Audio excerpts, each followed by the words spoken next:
tous été bluffés par l'intervention de Stéphane Diagana sur le thème de la performance et de son parcours personnel qui lui a permis d'atteindre ses victoires de championnat du monde. Et effectivement, on peut faire le lien, et c'est là en ça que c'est tout à fait intéressant, entre les ingrédients qui ont conduit à cette performance et le monde de l'entreprise, dans lesquels évidemment on retrouve des similitudes tout à fait comparables.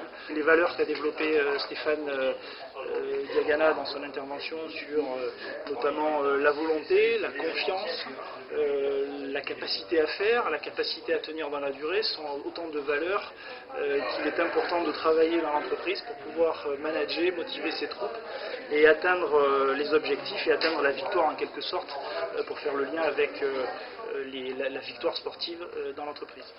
Ce que j'ai trouvé formidable dans l'intervention de Stéphane Diagana, c'est sa capacité à expliquer comment on pouvait aller vers une performance en plusieurs étapes. On ne pouvait pas devenir champion du monde du jour au lendemain. De la même manière, un cadre comprend que les gens qui l'encadrent ne peuvent pas comprendre un projet du jour au lendemain et ne pas devenir encore plus performant du jour au lendemain.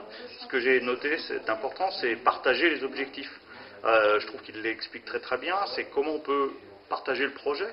Si on ne partage pas le projet, à chaque doute que l'on a parce qu'on se blesse ou parce qu'on fait une contre-performance, on n'arrivera pas forcément à se remotiver ou à se remettre en route pour atteindre une étape du projet. Ce qui m'a beaucoup marqué dans ce qu'il a dit, c'est voilà, finalement ce que j'ai fait, c'est partir d'un point, faire le tour d'un stade en sautant des haies, puis revenir au même endroit. Et ça, si on fait ça, finalement ça apporte quoi ?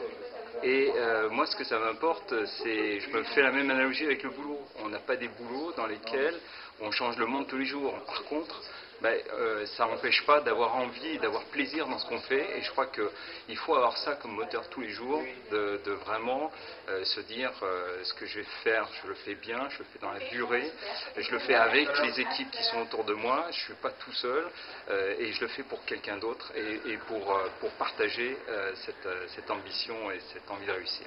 C'est une présentation que j'ai trouvée vraiment très intéressante parce qu'en fait, je me faisais la réflexion tout en écoutant parler Stéphane Diagana en me disant que le propos qui tient la relation de l'entraîneur et du sportif ou d'une équipe de sportifs, c'est un peu la même relation qu'un patron peut avoir avec ses salariés, qu'un cadre peut avoir avec les personnes qui l'encadrent ou qu'un chef d'équipe peut avoir avec les personnes de son équipe qu'il est amené à, entre guillemets, coacher tous les jours au travail.